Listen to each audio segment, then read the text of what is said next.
Chapter 15, Chemical Equilibrium.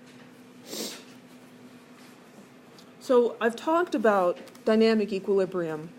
We talked about this especially with evaporation of a liquid in a closed container. We have evaporation and condensation occurring.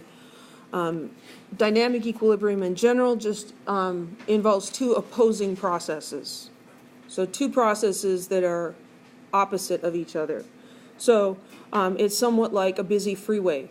So we have cars going north and cars coming south. There are cars going in both directions.